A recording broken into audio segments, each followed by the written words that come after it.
What's up guys, F-Bomb here from F-Bomb Bike Life, here coming at you with another video on this 6-part series of how to become a motovlogger. On this video, we're going to be talking about what is a good beginning motorcycle for a motovlogger just getting started. Ladies and gentlemen, we are proud to present to you another episode of F-Bomb. Welcome to another episode of F-Bomb. F-Bomb. F-Bomb. F-Bomb. F-Bomb. Let's go F-Bomb!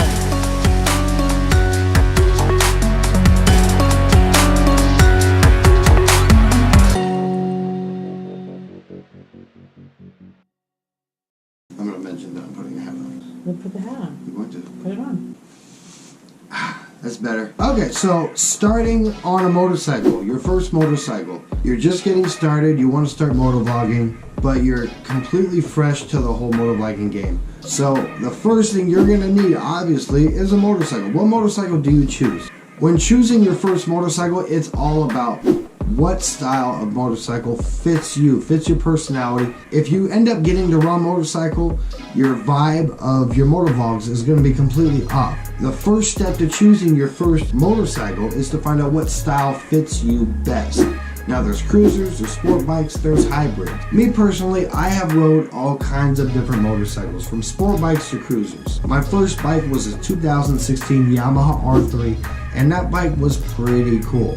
Easy to maneuver, easy to ride, and honestly there was a lot of things to do to that motorcycle to make videos on. Then I went to a cruiser. Different style of a bike, yeah. Not a whole lot that you can do to a cruiser. I've learned that modifying sport bikes are way more interesting than modifying cruisers. There's a lot more mods and accessories that come with sport bikes, and not a whole lot that you are actually able to do on a cruiser. Now, I'm not telling you go out and get a sport bike. This is just me.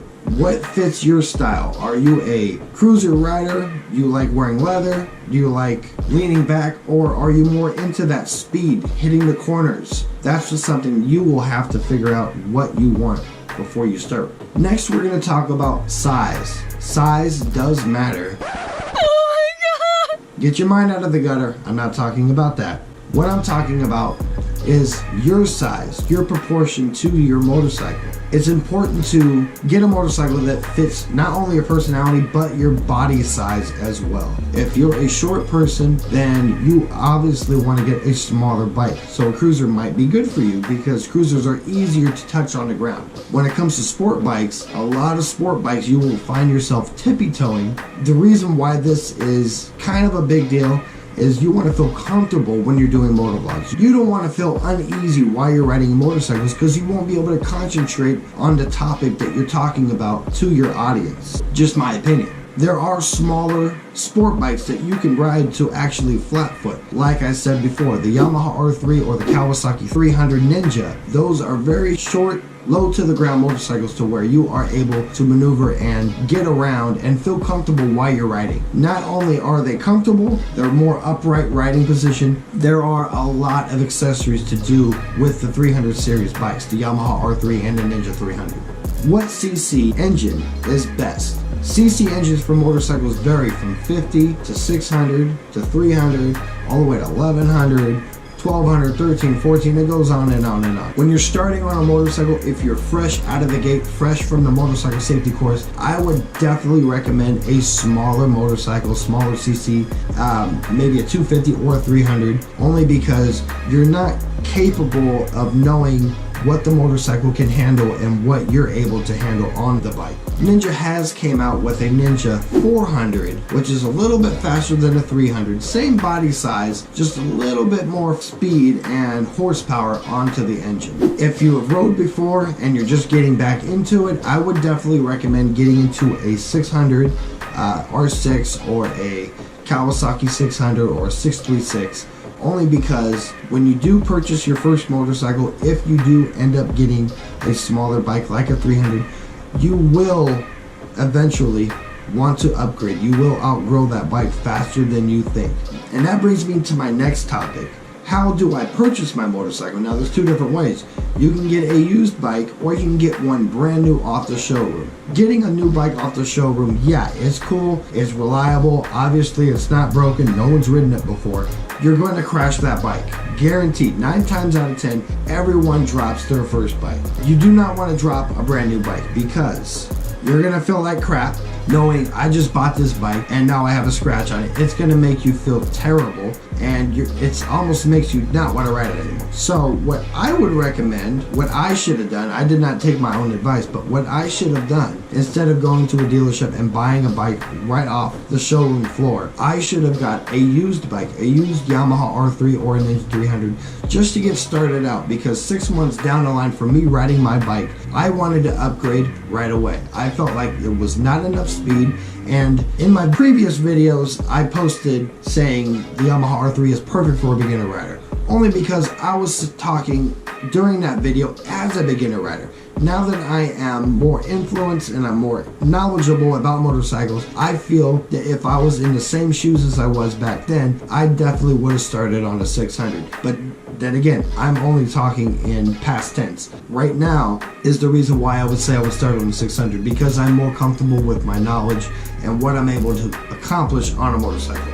Definitely do not start on a 1000cc motorcycle. Ego does not matter when you are riding a motorcycle. Yeah, people are gonna say, why don't you just get a 1000cc motorcycle? It's okay. Don't be a It's not about being a when you're getting on your first bike. It's about what's safe for you. 600cc motorcycles go very fast. They go fast enough. In my opinion, if you go over 100 miles an hour, that's fast enough. There's no reason to go 150, 200 miles an hour down a freeway unless you're doing it on a track day. But if you're becoming a motovlogger, most likely you're not going to be doing too many track days right off the bat. Now let's talk about brands. There are tons of different companies making tons of different awesome motorcycles. From Harley Davidson making the top leading brand of cruiser motorcycles, from the Dyna to the Softail, and then you have the Honda Shadow, which makes a pretty similar cruiser, not as popular as the Harley Davidson, but in all, most cruisers are all built the same. When you buy a Harley Davidson, you're buying for the brand name. You're not necessarily buying it for the parts. Now with Harley Davidson and Honda Shadows and Honda Cruisers, they're built almost to a T, exactly the same. Harley Davidson is known for their rumbling exhaust pipes, and that's why most people do end up getting a Harley Davidson. But when you're getting into the cruiser world, exhausts are always interchangeable. So if you're looking for a cruiser with a loud exhaust, you can go with a Honda Shadow, upgrade it to a Cobra pipe, and it'll be almost just as loud as a Harley Davidson without the expensive parts that follows. Now if you're looking into sport bikes, they have a lot more range of different kind of bikes than cruisers, all the way from Ducati to Kawasaki to Suzuki to Yamaha. All these are very good bikes in their own different way. If you're looking to get a Ducati, which is probably the top leading brand of motorcycles, only for one reason: they are expensive. It's kind of like buying a Lamborghini and being afraid to ride it because you know the parts are so expensive. If you want to go on the cheaper route and you're just looking to get a bike to where you can work on comfortably, not only with your style and your comfort of riding, but also comfort in your pocket and your wallet, I would recommend a Suzuki. They're very cheap to buy, cheap to work on, but you got to remember that word cheap goes a long way with parts. Parts are very cheap, not only for money, but as far as quality. So that's something to consider. In my opinion, the top leading bikes, not only in price range, in repairs, and performance wise, I would have to recommend either getting a Kawasaki or a Yamaha. These bikes are not distracted from other things. What do I mean by that? Honda has their hands in so many different brackets of so many different kind of vehicles, from boats to motorcycles to cars, all the way to lawnmowers. They are getting their money no matter what. If you try to go to a dealership and try to purchase a Honda motorcycle, most likely you will not qualify for a loan for a Honda, CBR, whatever kind of motorcycle,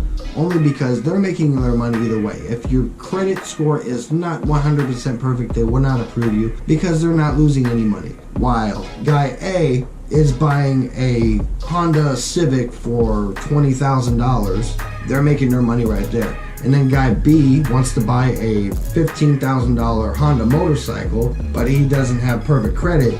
They're not going to approve it because they only trust people with perfect backgrounds and perfect credit. That way, they don't care if you buy their product or not. So if you can get a Honda motorcycle off the street used or from a secondhand store, I would recommend a Honda, but people don't usually let go of Hondas very easily. So back to the bikes that I would recommend. Definitely 100% Kawasaki Yamaha. Those bikes are right in the same bracket for two different reasons. Not only is the price right and reasonable, but the parts are not totally expensive, but not very cheap. The parts are not made poorly, but they're not top end parts either. So they're right in the middle. So if I were to recommend any style of bike, I would definitely recommend a Yamaha for their cruisers, the Yamaha Bolt, Yamaha R3, R6. Again, don't get the R1. You don't need 1,000. And then the Kawasaki 650, Kawasaki 636. So all in all, I would definitely recommend either a Kawasaki or a Yamaha.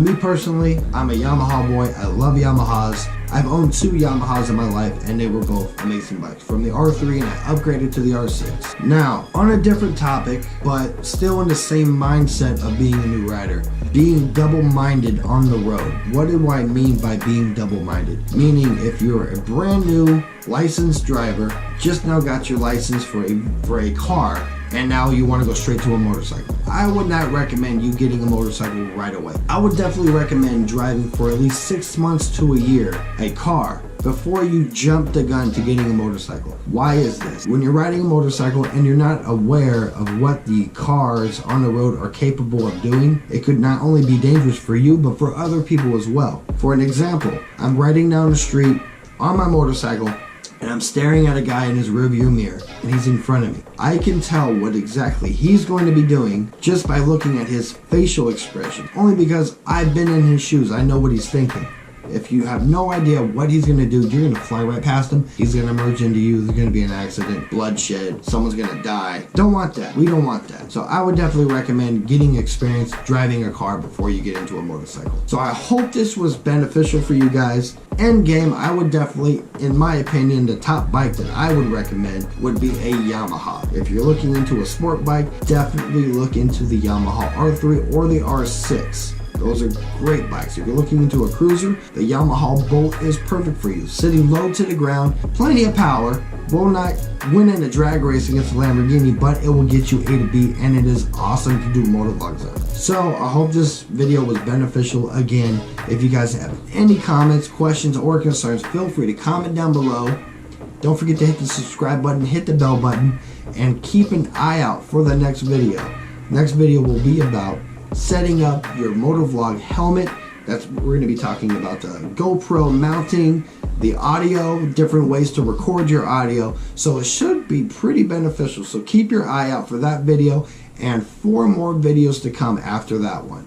Alright guys, this is F-Bomb. I want to thank you for joining me on this episode of F-Bomb. Peace. This is F-Bomb.